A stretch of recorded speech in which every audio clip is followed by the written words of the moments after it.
Okay, so we started last time, Perek Chamish, the 5th chapter of Sha'ar Habitachon, where the Chovos Halevavos is going through the 7 differences between a person who has bitachon, the person who trusts in Hashem, and the person who does not trust in Hashem. So I think we saw the first 2 last time. We'll just summarize. The first one is found on page 389. And the Chovos Halevavos says that the person who trusts in Hashem will trust in Hashem both good and bad. If bad things happen to him, he accepts that as being a divine judgment. And he's roitze bidino, which means he readily accepts Hashem's judgment. And when good things happen, he also accepts as Hashem's judgment. There are people, who they only ask, why did Hashem do this to me when bad things happen? When good things happen, they don't ask. They know it's because they deserve it, because they were, successful in whatever it was in their business, and that's why they're able to be successful, when really it's all Hashem.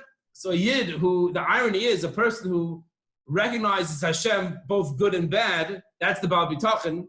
The person who lacks Bitachon only sees that it's Hashem at play when it's a bad thing.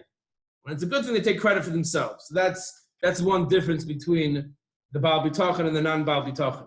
The second difference we saw was tranquility. That was on page 393, where the Chovos Halevavos explained that the Baal Bitachon, as we've said many times throughout this section of the Sefer, the Baal Bitachon has what's called menuchas hanefesh. He's relaxed because everything is in Hashem's control, right? If a person is going for a procedure that a certain doctor's done hundreds, thousands of times, and it's a very easy, simple procedure, so a person feels secure, he's in good hands. He feels very secure. And let's say I would tell you that doctor cannot make a mistake. It's not possible. I don't know of any doctors that I can say that about, or any human being we can say that about. But let's say I told you this doctor, Taki, he's 100% success rate, impossible to make a mistake. Then for sure I'd be relaxed if I knew that was the case. So with HaKadosh Baruch Hu, where everyone goes in life, as long as one is doing the right thing, as long as doing proper ishtadlus, proper effort, so we're in Hashem's hand. Whatever happens is a gzeira, is a decree from Hashem. Therefore, he's always in a constant state of menucha. And this is a very high level, right? That means even yeah, Joe? You're muted. Menucha means what? Menucha means like peace of mind, tranquil. He translates tranquil. It could be at peace, like Shabbos menucha, the day of rest. So the Baal Bitachon always has that menucha, he always has that rest, that peace of mind, that tranquility. Now, this is a very high level, right? You can have, everyone, when you fly, and sometimes you get like this big turbulence, you go up, mamish, up and down. You're kind of like, okay, listen, you know that you'll be fine, Bez Hashem, but your heart maybe starts to beat a little bit more quickly. The Baal Bitachon, it wouldn't happen to. The Baal Bitachon knows the same way that we're sitting here right now, and we feel quite confident that, the walls are not going to cave in. A big wind is not going to come right now and throw a tree through the window. But we're all, if I would have to, on a scale from 1 to 100, what is your level of certainty that a tree is not going to fly through the window in the next 5 minutes? I think we'll all pretty much say 100%. Maybe if you have a little bit of humility, we'll say 99.9999. But, so we're confident. Well, it's the same exact thing when you're flying in the plane in this turbulence. It's the same exact thing if I'm sure you've all had this, you're on the 95 and all of a sudden some car comes out of nowhere, and 2 or 3 sometimes just want to get away from them. You can feel a little bit nervous as they're passing by. But the Baal Bitachon, his heart rate never changes because of those things. It's always the same because he always knows that HaKadosh Baruch Hu is watching. It's a very high level, but it's a very constant type of lifestyle, of mindset that the Baal Bitachon has. And the one who doesn't have bitachon is the way he paints the picture is always concerned. When things aren't going well and his health is failing, whatever it might be, so of course he's concerned. But even when everything is well, he's still, maybe something's going to happen. If one has bitachon, so Hashem's taking care of me, it'll all be good. The non-Baal Bitachon is always nervous that something is lurking behind the next corner, and therefore he can never relax. That was the first 2.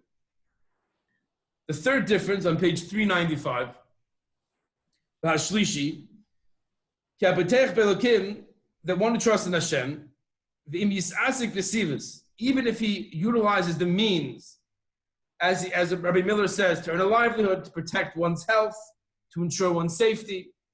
Lo yismoich b'liboy aleihen. Right? He doesn't rely on those things. And again, this is like mamish, the recurring theme, that we must do the hishtadlus, and we must lock the door at night. But as Rabbi Miller says, when he locks the door at night, he doesn't rely on the lock. So when a person buys a new lock, he gets the best top quality, which it could be, one should do that, and then he locks the door at night. And now he feels safe. So is he relying on the lock? He's relying on him. And the only reason he's locking his door is because if he doesn't lock his door, that's not proper effort, that's not proper hishtadlus, and something might happen when one doesn't take proper hishtadlus. As we said, to close your eyes and run across Sterling Road at 9 o'clock in the morning, so that's not proper hishtadlus. And different something might happen, but if one does proper hishtadlus, the challenge is to realize that it's not the lock that's keeping me safe, it's Kadosh Baruch Hu who's keeping me safe. He doesn't expect any benefit or harm from the means that he's employing. Unless it's the will of Hashem. Rather, he uses them because he chooses to serve Hashem. Hashem was commanded us to be engaged in the world and take the proper precautions and develop it, provide for its needs. So everything I'm doing is Hashem wants me to do this. At the end of the day, it's Hashem who is controlling everything. So Rabbi Miller says in that paragraph in 396, if a person is a tailor, so he's serving the world by supplying its people with clothing. And that's what Hashem wants. If he's a grocer or a baker, he's supplying the world with food. If he's in real estate, he's supplying people with apartments and homes. He's doing it because Hashem commanded him to do so. So whatever he's doing for his livelihood, he should consider it a service of Hashem. And not because he relies on his work to support him or help him. Hashem is one who gives help and needs. It's an interesting way to look at things. That Hashem could just send me, a pelican can come over my house every day and drop the money I need. That's possible. Hashem can make that happen, right?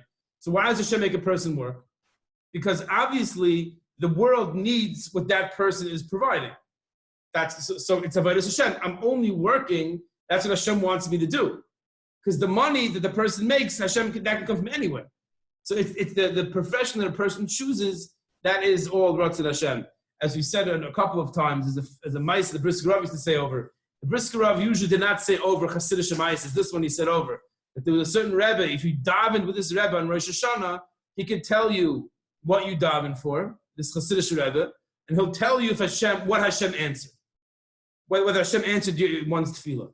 There was a chassid who had a store, he was selling shoes, and whenever he, tried to chop a few minutes to daven, all of a sudden a customer would come in and he had to stop his davening. If it was a quiet day, he tried to take out a sefer to learn. As soon as he opened the sefer, inevitably a customer walked in, and he felt he couldn't serve Hashem, and it wasn't going well. So he went to this Rebbe for Rosh Hashanah, and he davened in his Beis Medrash, and he davened to Hashem. Hashem, I want to serve you. I want to be able to daven like a mensch. I want to learn Torah like a mensch. Please help me that I should have a profession that will be conducive to me serving you. After the Yom Tiv, he lines up with everyone else to speak to the Rebbe, and he gets his turn, and he says, Rebbe, what did I daven for? The Rebbe told him exactly what he davened. He davened that you should be able to learn, you should be able to daven, you shouldn't be bothered by the customers. He said, what did Hashem say? What did Hashem answer? That Hashem doesn't want your tefillah. That Hashem doesn't want your learning. Hashem wants you to sell shoes. That's what Hashem wants you to do. The idea behind, now whether the story is true or not, I'm not sure the Brisker Rav knew if it was true or not, but the idea, the message is that we feel sometimes that we have the mahalach, the approach to serve Hashem. I know exactly the way that I should be serving Hashem. And sometimes that's not what Hashem wants. Hashem doesn't want that. So we have to be open-minded and realize that if we're getting pushed in a certain direction, maybe that's the direction that Hashem wants us to go in. So a person has to realize that whatever he's doing, even if it's in mundane matters, he is serving Hashem in that regard because he's doing the Ratzon Hashem. If these means that he's involved with his parnasa bring him a benefit or save him from harm, he should thank Hashem. So if he's successfully, he bought the right stock, he doesn't laud his own chachma, his own wisdom. He thanks Hashem If he gets hurt on the job and he wasn't being negligent, he also says, okay, Hashem, thank you. Whatever happens to me is just. When things work out, he doesn't become more enamored of those activities, right? So if he, I think the most we gave in the past was a person invests in a stock and it goes up, right? Does he become all invested, no pun intended, in that company, and he starts following them, and he feels very good that he made this great move.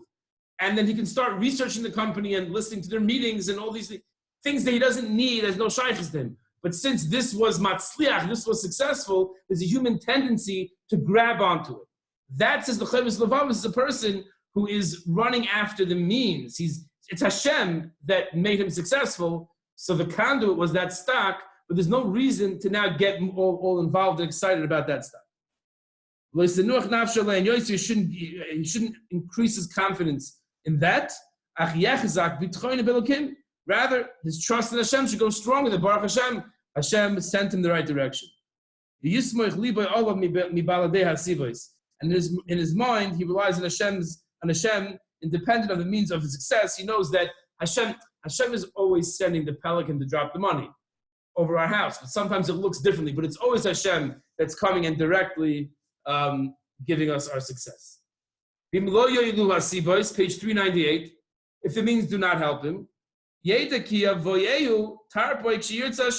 that it'll come when Hashem wants it to come.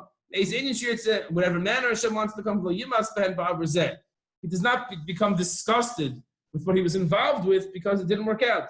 He does not stop engaging in them, for he's doing so is the service of Hashem.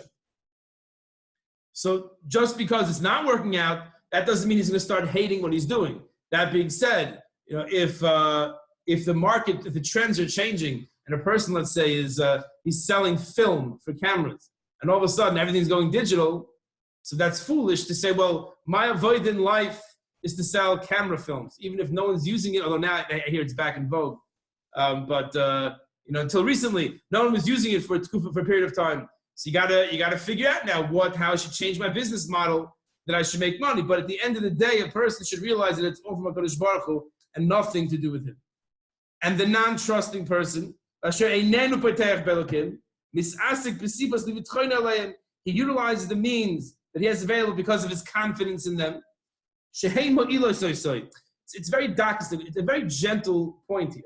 Meaning, everyone agrees if you can invest in the stock market, for example, you have to research the companies.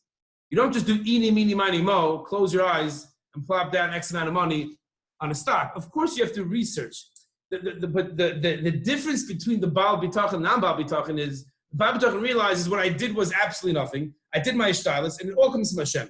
The non-Baal Bitachon, as he says here, he gains confidence in that market, in that stock. He gains confidence in his decision. And he keeps any harm from coming to him. And if these means help him, he praises them. He praises the means. And he praises his effort. And he praises his wisdom in choosing them. And he won't consider anything else. Once this thing worked, this is my atzlacha, this is the way it is, and he doesn't hear anything else. And if these means don't help him, then he abandons them right away. He becomes disgusted with them, and he loses interest in them. Like the pasuk says in Chavakuk, therefore he sacrifices to his net and burns incense to his fishing line. So the fisherman is essentially worshipping the fishing line and the net, because he thinks that's what's making him parnasa. You have to realize that it's not the case. So it's quite interesting the way a religious Jew does and should look at like his career. So a person chooses a path in life, a person chooses a career, right? So that is what Hashem wants him to do. We have to realize, right, that it's mamish God sent this parnasa. So if it's not working out, it's not like, okay, so just jump to another job. There's a responsibility a person has to realize that if I decided, or it was decided that I'm involved in this area, if it's not working out, I don't jump ship automatically. Meaning, it's a serious choice. Am I doing the wrong thing by changing? Again, if you're selling camera film, you better get out as soon as you can because you see where the trend is going. But it's not like, I would think that one doesn't have to have, someone told me, a successful guy in Melbourne once told me that you don't have to have loyalty to your gas company or to your electric company. In Melbourne, there's many companies you can get your electricity from. So, and they always call you to give you better deals, right? So if you've been with Red Energy for so long, you feel bad switching to another company. But this guy was saying, you have no loyalty. There's no loyalty. They're providing the service. You get it cheaper, so you go to another place. There's no Indian having loyalty to your electric company, to your provider. But we see when it comes to one's profession, that's mamish from HaKadosh Baruch Hu. Hashem has chosen each one of us to have our profession. So if it's not working out, we can't just jump ship. To me, this is I've learned this before, but it hasn't hit me yet. This is a different nakuda. There's a religious responsibility to make sure that if I change what I'm involved with financially, that's the right thing to do. There is loyalty. Not that there's loyalty to the profession, but there's loyalty to the decision that was made because that really was what Hashem wants me to be doing now. So my shaila is not just, okay, how do I make more money? My shaila is, so is the Ratzon Hashem now for me to do something else? In which case, it's a religious decision. Now, I'm not going to go so far and say it's a halakhic decision, right? But it's not a secular decision. That's the chiddush I'm seeing here from the Chovos Halevavos, and he's applying it to Parnasa, right? I don't know if he's applying it to, let's say you had a Toyota Camry, and then something happened, now you want to buy another car, maybe you should buy a Toyota Camry. I don't know if it applies to other things, if you always get your shoes from Rockport, now you want to but at least when it comes to Parnasa, so there's a certain achrayus, a certain responsibility a person has, not just to jump ship, but to make sure he's making the right decision. It's a chiddush. Let's chop around one more. Number 4, the trusting person, the fourth thing is when he gets more than he needs, he makes more than he needs. So whatever that means, there's more than he needs. In other words, he wants to put away for his retirement. When he has a surplus, he has a clear surplus. So his mind is, what is my religious obligation with this money? What should I do? And he does so generously with Levav, and he's happy because he knows that nothing he received is really his. From you is everything, and from your hand we have given it back to you. And someone who does not trust in HaKadosh Baruch Hu, he does not see the world and all that is in it as being sufficient for his livelihood. The sipuk tzarkei, enough for his needs. He's emotionally attached to his money and thinks it's a pity to spend it. As opposed to fulfilling his obligation to Hashem and to other people. There's no feeling for properly using his money. And before long, he loses his money or he goes to someone else. Like it says in the Mishlei, Shlomo Melech says, there was one who gives freely and ends up with more. And another holds back from doing the right thing and ends up with a loss. So again, we see the Baal Bitachon, when there's a surplus of cash, a surplus of income, what does he do with that?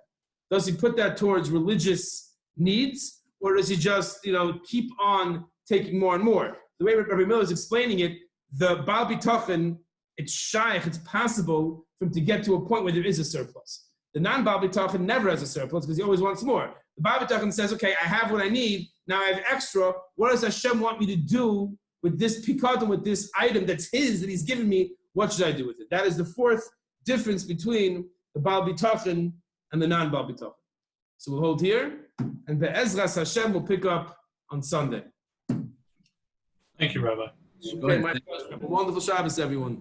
To you as well. You too. Thank you. Thank you.